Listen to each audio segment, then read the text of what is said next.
Today, our champion, Fred Spintig Jr. of Stoughton, faces the challenge of Paul Berger of Framingham on Candlepin Bowling.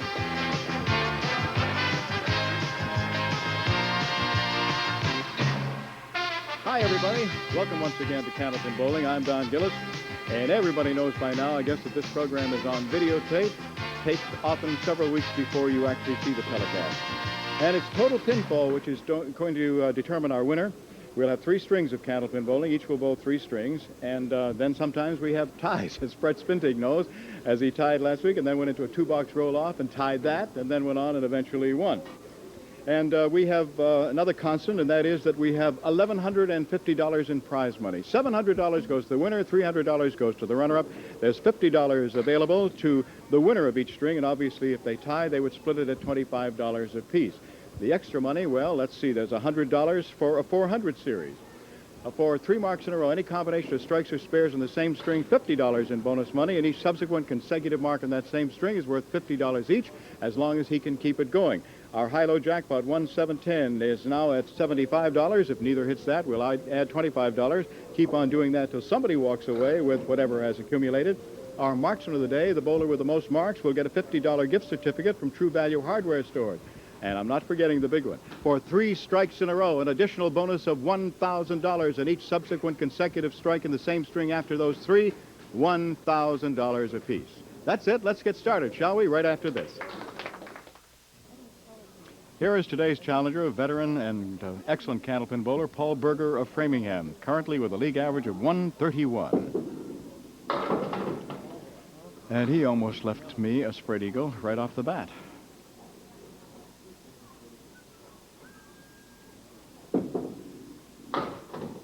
In addition to all that, the other stuff, I was giving you the $50 gift certificate from True Value Hardware and all of the various money. I neglected to mention the permanent souvenirs, and of course, they are the trophies from the Ace Trophy Company of Boston. A large one to the winner and an otherwise identical but slightly smaller version to the runner-up to indicate he was a participant on our show.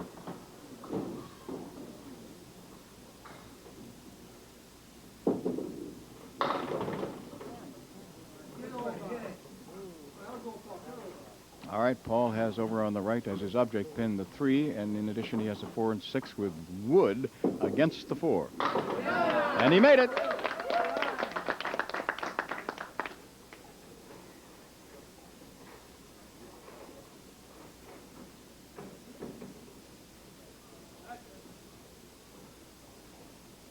Now here is Fred Spintig Jr. has 5 consecutive victories.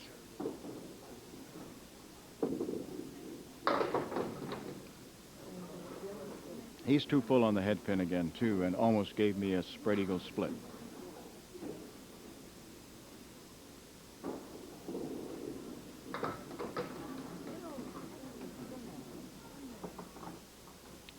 Fred's average, 123.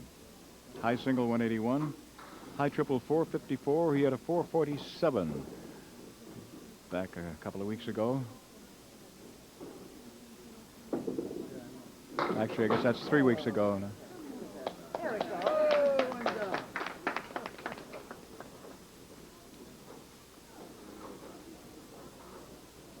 And last week, against Dennis Chick, he was trailing by 38 pins going into the 3rd string, came into the final box, and needed to have 20 pins. He had to have a mark, and then, if it was a spare, as it turned out to be, get a strike on it. Or vice versa, had it been a strike to get a spare. He needed 20 pins in that box, and he did it to send it into a 2-box roll-off. They tied in that. And then eventually Fred won it in the 2nd 2-box roll-off. I don't ever remember us having a double 2-box roll-off after ties.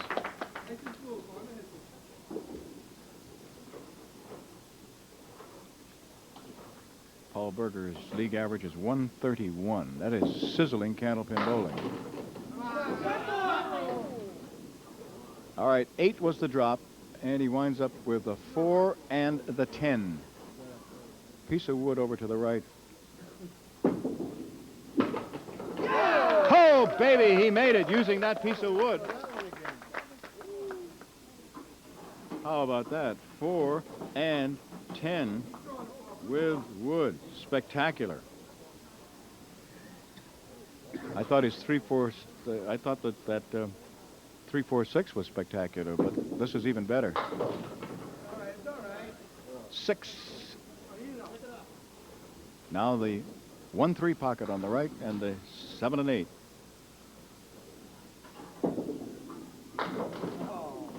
Okay, no bonus money there. Paul is a purchasing manager for Prime Computer in Natick. He's married and father of 2. Representing Sudbury Bolodrome and Fairway Sports World, and in winning his 5-string roll-off, he had a super 7-13.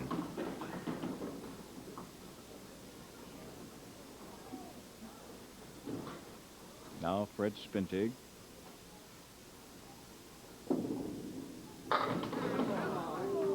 Everything but the kingpin. The castle walls have tumbled down. There's the king all by himself.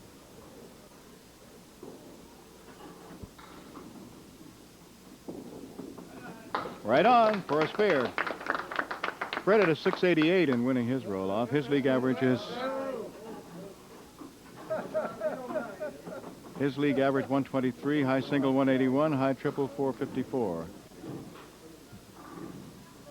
I'll tell you one thing. One job that is not fun here is running the scoreboard with the crowd here, because you make one tiny mistake and boy, they are all over you, which Janie Cartier just discovered. 7 is the drop. Now a chance for another here with a spare leave. No, he missed the head pin. He had 1-3-6 and didn't get it.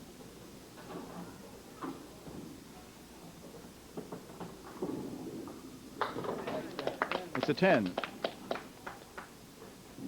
So with 2 marks to 1, Paul Berger is in the lead after 4 boxes of the first string over Fred Spintig, 50-47. Paul Berger on the line now to roll 5th box, first string.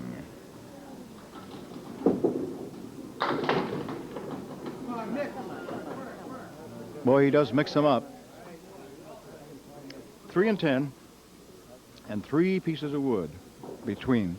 Well, actually, only 2 of them in between now. There it is. So he has, in the first 5, he has 3 marks.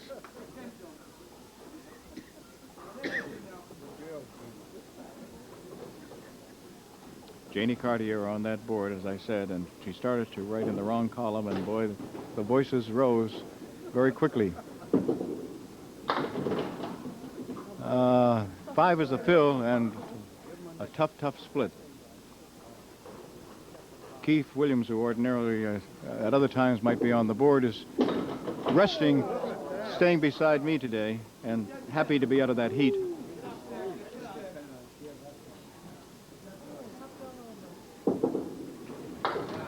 A 10, and he almost made a spare out of that mess that he had there.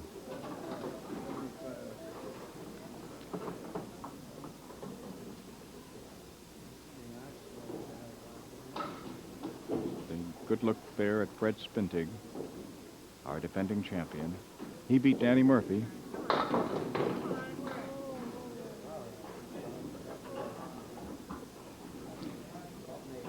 Ralph Stewart, our lob line judge and referee, in his accustomed spot.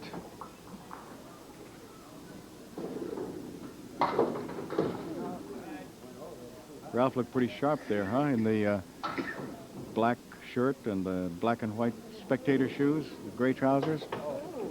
Real fashion plate.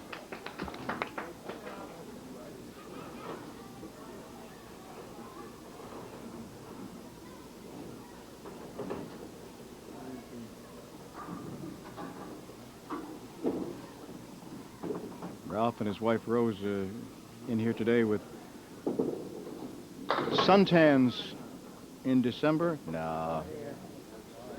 It's true. Oh, well.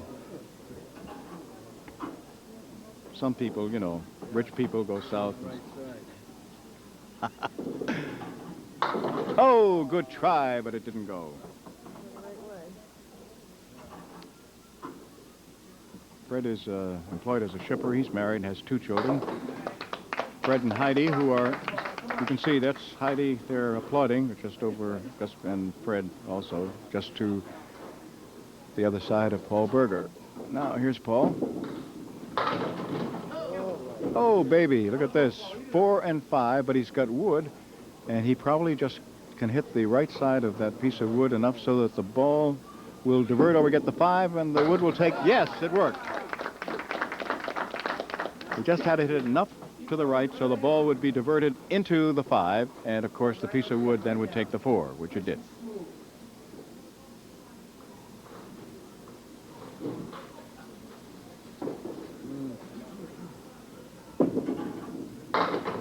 Two full on the head pin, and he gets only 3.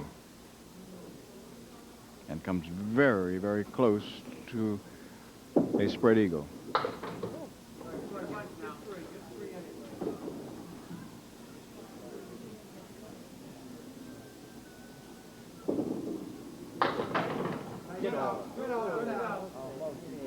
It's an 8. 96 through 8.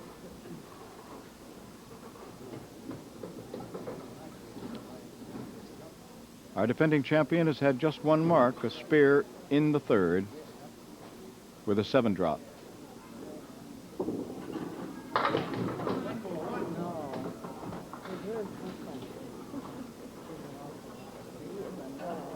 Two and 4 on the left and 6 on the right.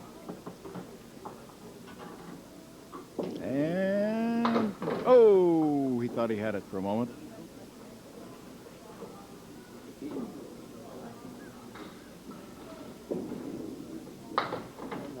Nine. 13-pin advantage at the moment for challenger Paul Berger.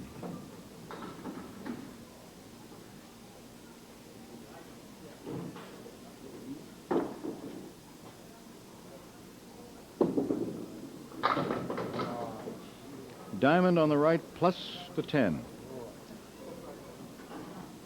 Sometimes that extra pin will help to make this.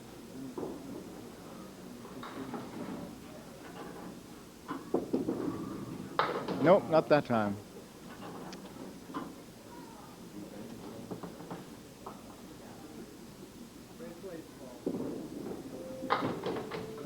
Nine. 84.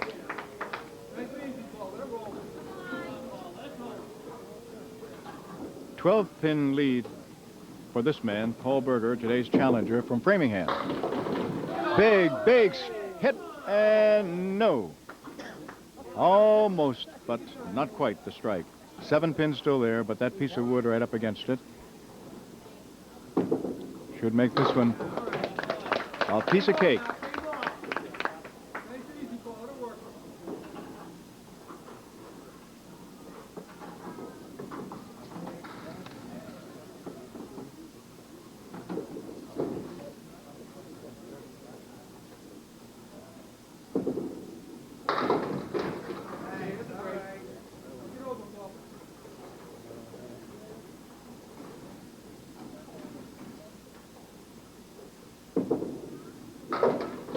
Boy, he played that wood perfectly, didn't he? Of course, the wood was in a spot to be played, but it's the veteran and skilled candlepin bowler who knows how to play it. Strike gives him $50 more, since it appears at this moment anyway that he's going to win the $50 for winning the first string. No, it's six more, though. 129.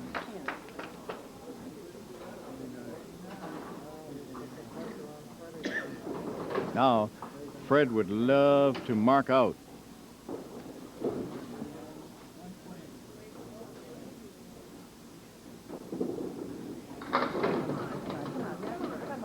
One more is what he wants. Now, he's got a lot of wood scattered around. Well, some has rolled off. Tough situation here, though, with the 8 and 10. So he's going to have to try to use that wood, see if he can do something with it. He did! Oh, yeah, that was pretty. That was pretty. Mm-hmm.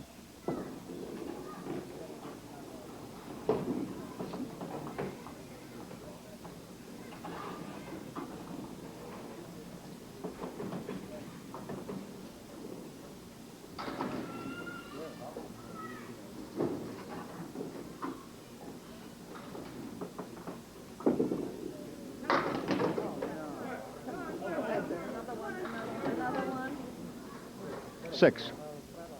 All right, now he's got the 1 with wood behind it and a triangle over here on the right of the 6, 9, and 10, and yes, it went.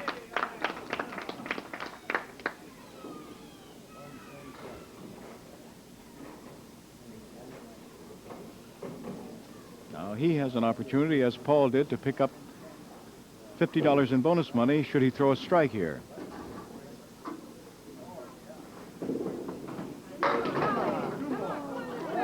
If it would only fall this way, he would have $50 more, but it's not going to do it. Nope, it's going to be 8. 118. So Paul Berger wins the first bonus money, $50 for winning the first string. And despite all his marks, he did not put 3 together.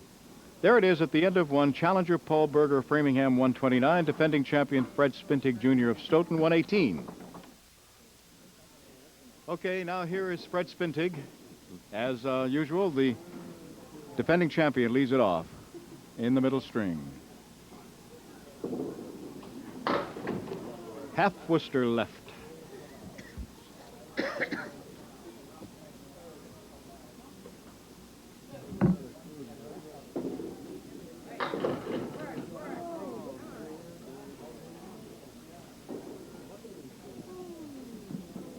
Ralph Stewart wants to take a look at this because there's a piece of wood that may very well be touching or this side of the deadwood line.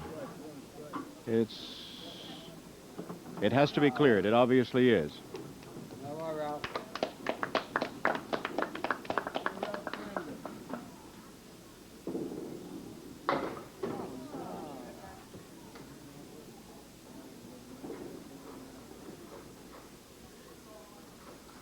A 9 to begin.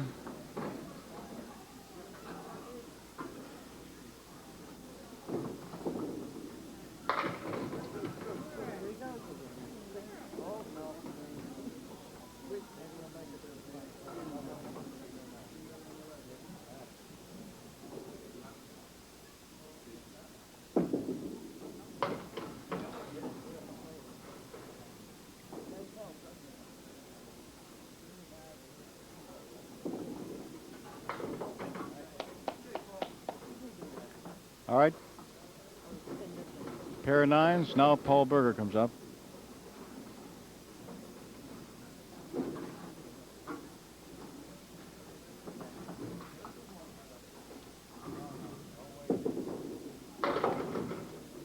Coming back, coming back. Gets a couple of more. Boy, he does get action. He gets a lot of action.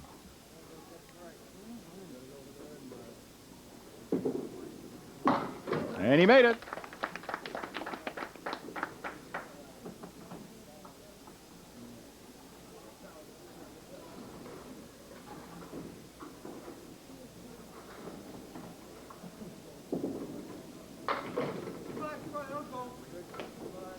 All right, the fill is 6. He has 4 horsemen right side to work on.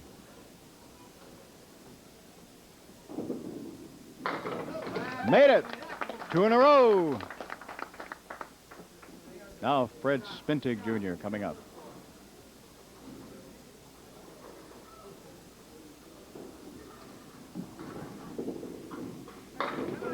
Strike.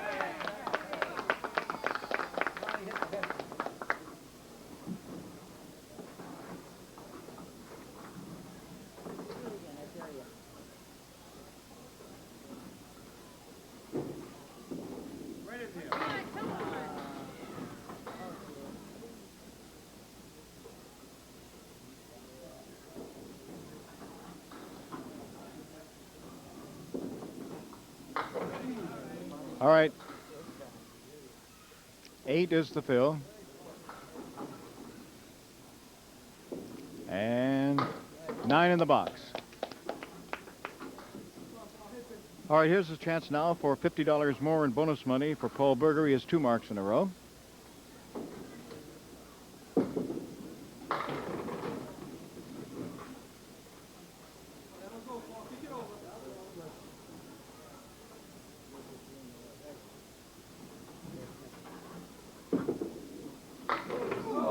Ooh, just missed it. Big, big ooh, because he throws the ball so hard with so much action that even when he misses, they're kind of spectacular.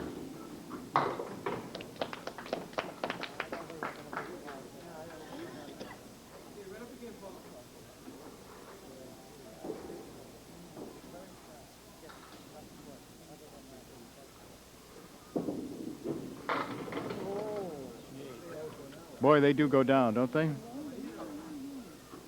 It's got a great, great first ball. There it is, another. And so Paul Berger has marked in 3 of the first 4 boxes of the middle string. And as a result of that, he is leading here in the second string. He was leading 129, 118 coming in. He's now 53 with a bonus ball to roll to Fred Spintig's 45. Fred Spintig up again. He's going to be rolling in the 5th box here in the middle string. 1 mark, a strike in this second string so far. Boy, so close to that spread eagle. Last night, we were asking him to punch out the 1, 5, 8, and 9 on our little Candlepin corner on Channel 5 sports show. And he couldn't do it. Had he been able to, it would have been worth $850. And the winner of this match will try next Friday night for $900 to see if he can do that for me. Leave me a spread eagle.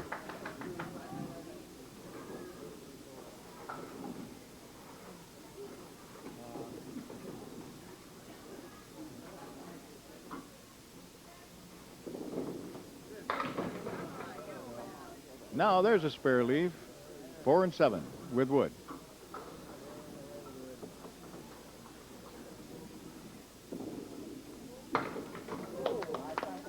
Made it.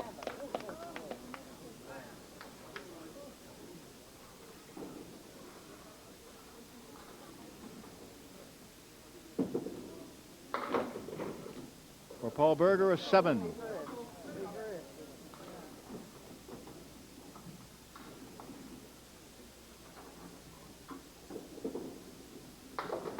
He knew he had missed his spare, just turned around. Came back to the ball rack.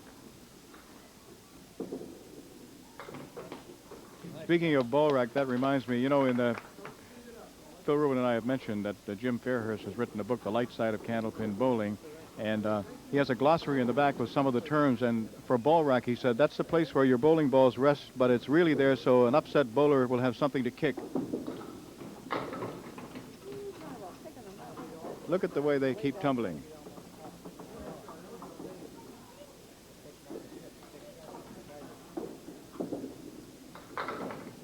Ooh, so close to making that other one.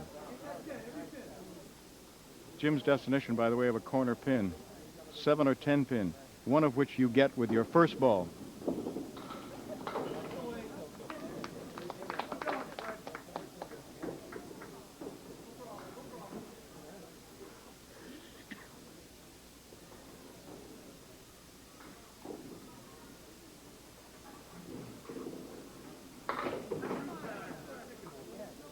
Nope, it didn't fall. He wanted that 6 to go down. So now he's got to work on 2, 4, and 6 with no wood. And he's had it reversed. Same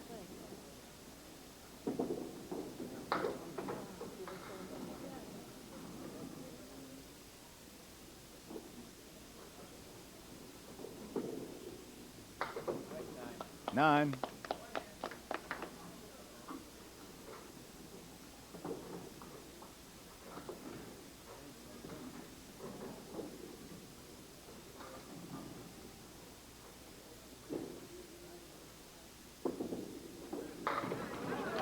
Big strike.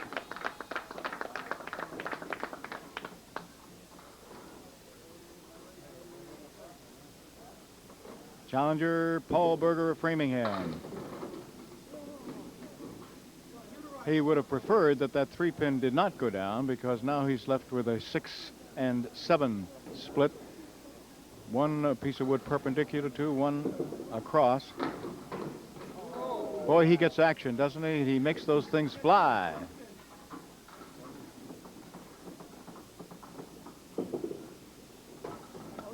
9.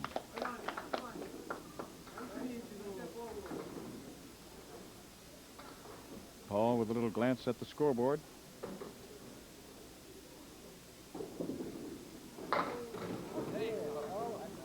Almost a spread eagle, except for the 7 going down.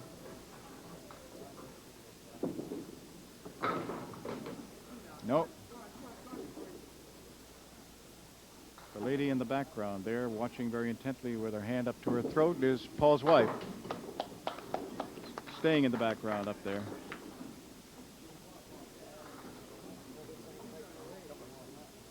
Now let's see what Fred Spintig can do. He's right now at 90 with 2 bonus balls to roll. Thought he had 2 strikes in a row. Thought he'd have a good spare leave, and instead he winds up with a 5 and 7.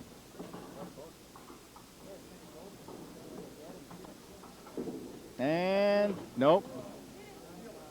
No. So it's a 9.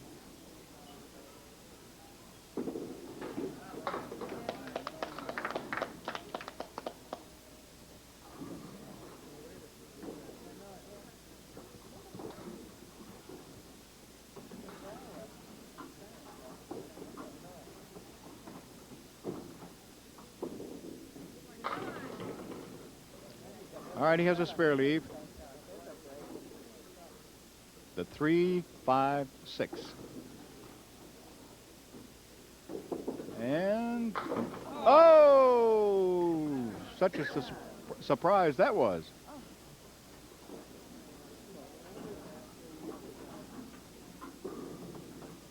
Looked as if you could write that up on the scoreboard. We've told you the people who are keeping score. Don Riley is our statistician. Joanne Panto is our secretary. Phil Rubin is our producer-director. Paul Berger on the line right now is our challenger. And he gets the 10 to drop, so now he has 1 and 3 plus 7. 1, 3, 7. No.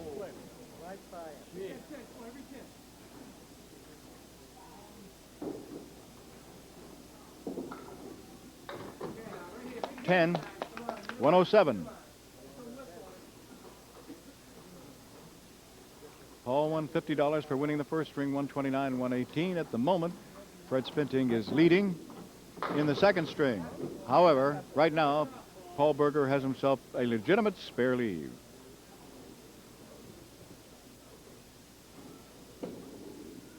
And he does not get it and cannot believe it as he turns around.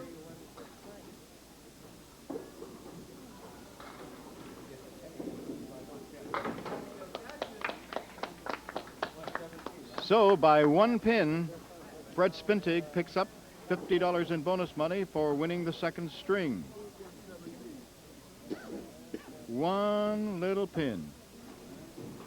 118 to 117. And the totals at the end of 2. On the board, Paul Berger, 246. Fred Spintig, 236. Challenger Paul Berger now with a 10-pin lead, leading off in the third string. It's a way to lead it off, isn't it?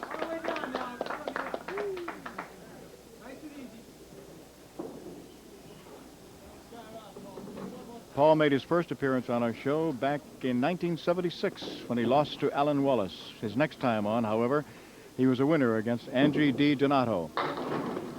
Oh, 1 pin away from 2 strikes in a row.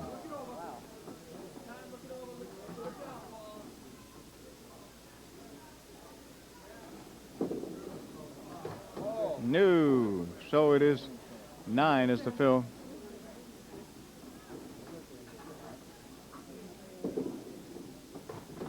Paul won 2 in a row that time and then lost to Rico Tognazzi. He had a good string in 78 when he came on, beating Scott Oak. Then in succession, Bob Mayo, Rudy Bergeron Jr., Tony Gilbo, and finally lost to Mike Senek. Paul came on again in 80 and beat in succession Ronnie McPhail, Don Riley, Det Klein, Dick O'Connell, Russ Temple, and lost to Jim Orlandi.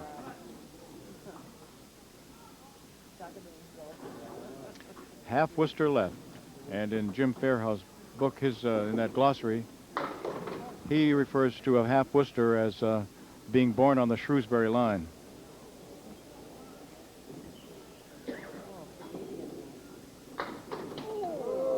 Sue, baby. An 8. Yes, Jim Orlandi beat Paul Berger in 1980, and as you know, Jim Orlandi's daughter, Lisa, is our defending ladies champion, the youngest woman we've had on our show, and she won the title and has taken it with her until the women come back again. There's a spare leave, 5 and 8.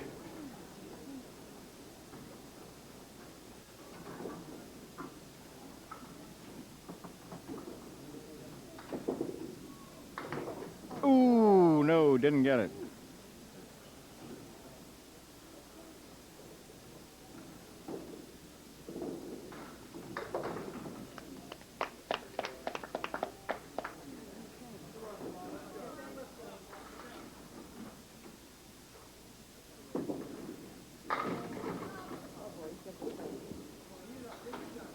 Virtually the same spare leave that Fred Spintig had, only it's the 9-pin with the 5 instead of the 8-pin. And he made it. Next week's challenger is going to be Dave Dupuy, and he will be representing the Springfield area.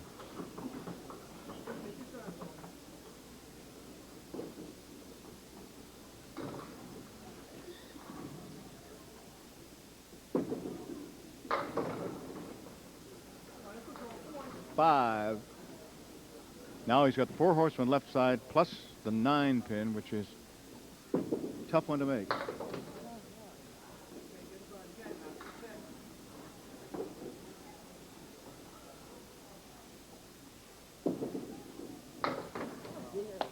An 8 box.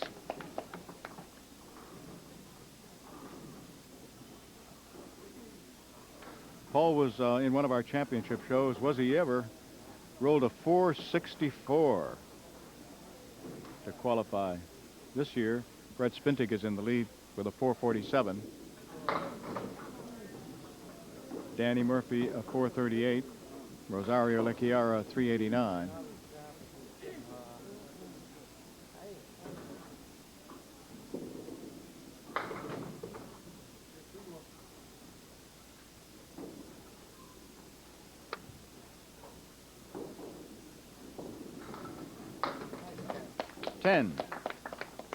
Fred Spintig, in his current streak with us, 5 in a row, has beaten Danny Murphy, Al Lacey, Steve Vadney, Chucky Longo, and Dennis Chick. And Dennis Chick, he had to come from behind, I mentioned, in order to tie at 337. Had to do it in the final box, had to have a 20 pins in the final box, and did it. And then they went into a 2-box roll-off and tied at 29 each, and then we had another 2-box roll-off, and Fred got 37 to 19 for Dennis. Oh, 2 shots back and forth at that.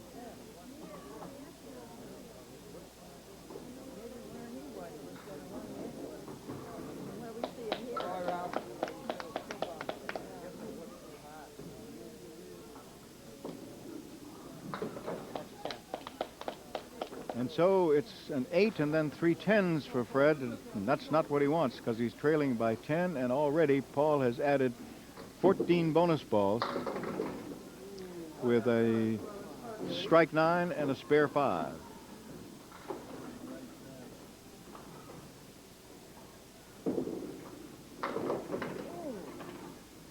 Boy, he does get a lot of action.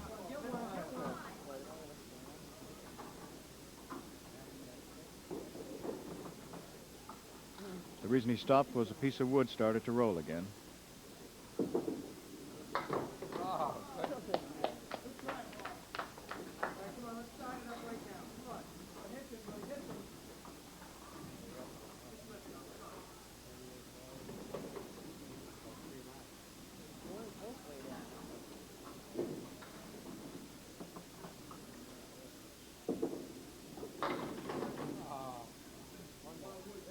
The wood is going to go down and knock another one down.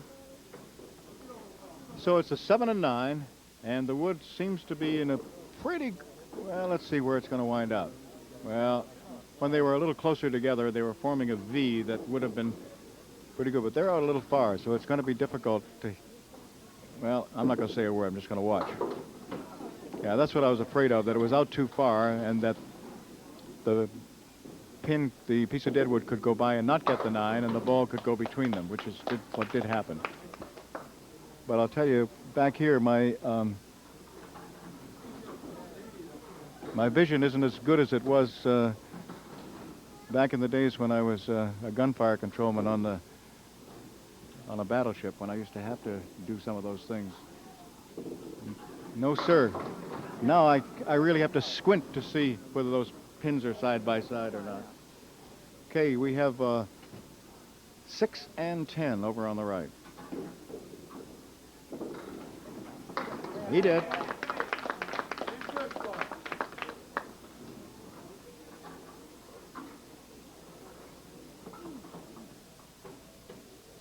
In completed boxes, it's a 23-pin lead for Paul Berger.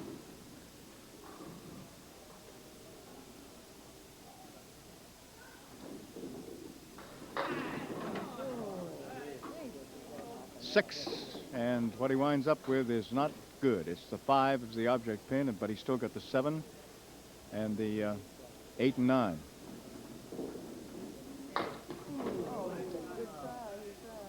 Boy, he got that 7, but didn't get the 9.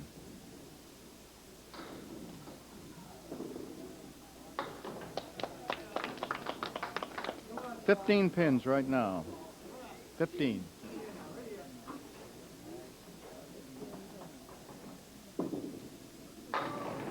Paul Berger leading by 15, and he gets a strike. A little slow motion strike, but a strike.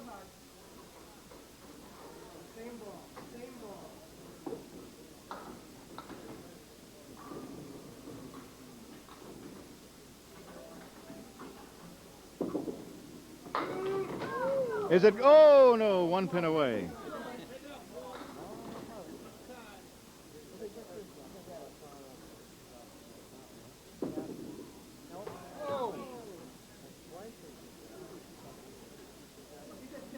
He does not often do that, and you could see his frustration as he turned around. Missed it again. Okay, into completed frames, it's a 15-pin lead for our challenger. And Fred Spintig right now is opposite a 19 box and a 9. 28 pins in the next 2 boxes.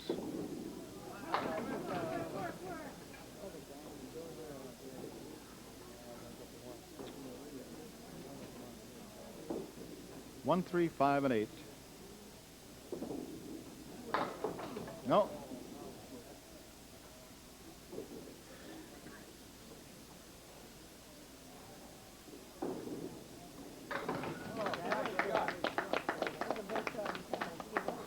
$24 now. That's the deficit, 24. That's his deficit, Paul's lead.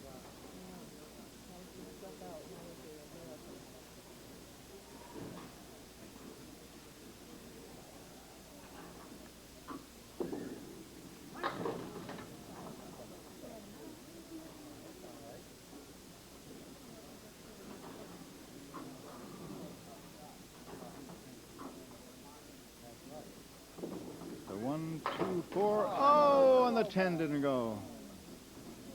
Great try.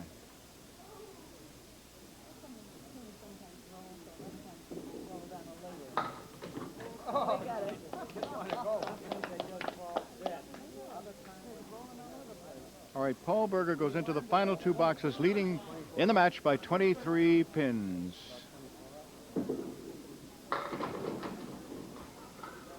And he has a spare leave.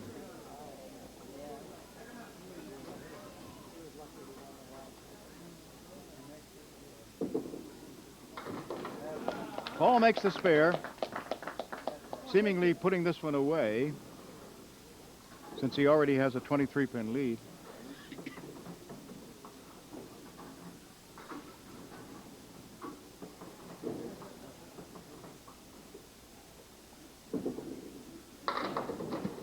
Give him 7 more.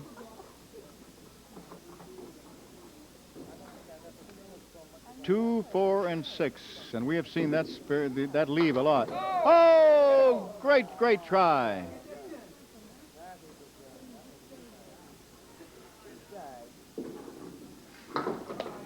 $124.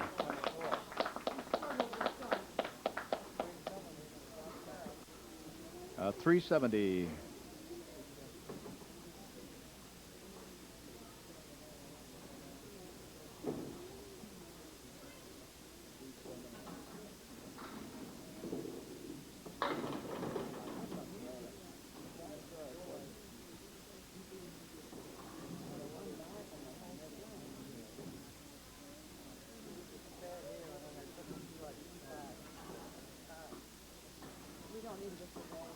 All Fred can do is tie.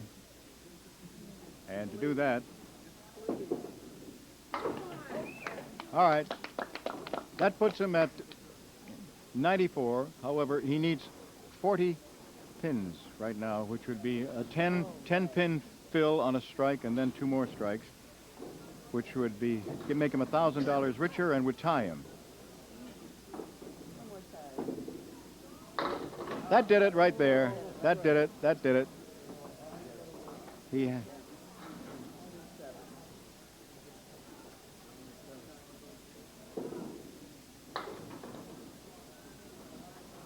And Paul Berger has won the match and also picked up another $50 in bonus money for winning the 3rd string.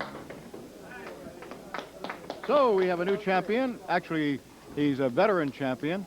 He's been a champion many times before, as I indicated.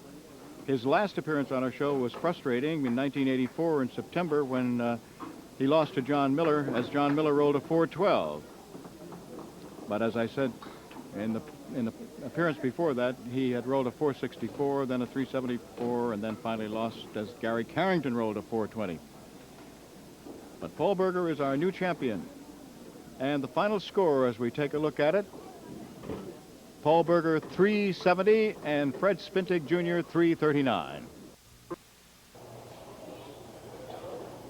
$450 in this barrel right now, and today's total is 709. And as you know, we give 10 either side, so that means that it's 699 to 719 would be the winner of the 450. In case somebody doesn't know what the heck I'm talking about, what we have here is cards that I've asked folks to send in, no more than 1 per day per person.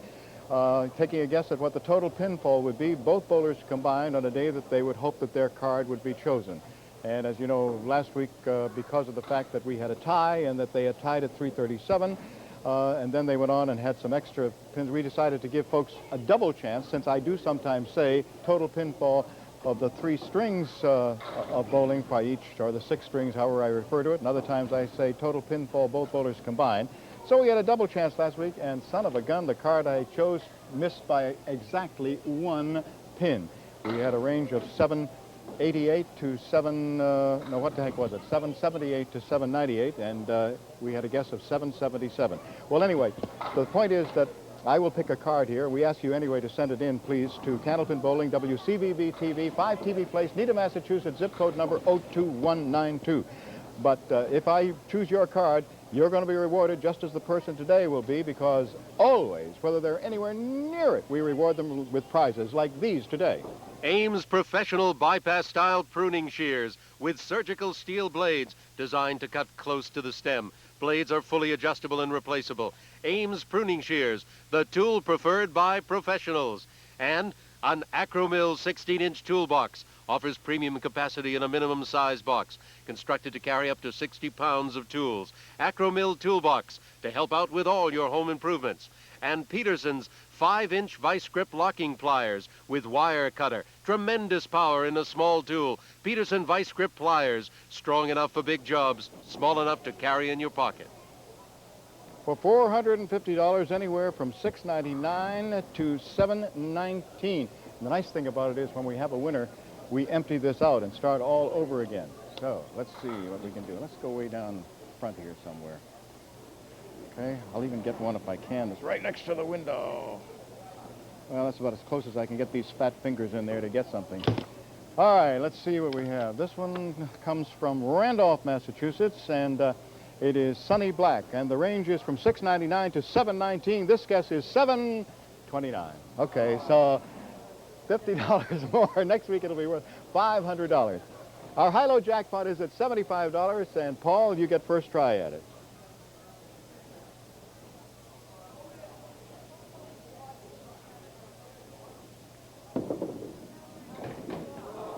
Okay, Freddie?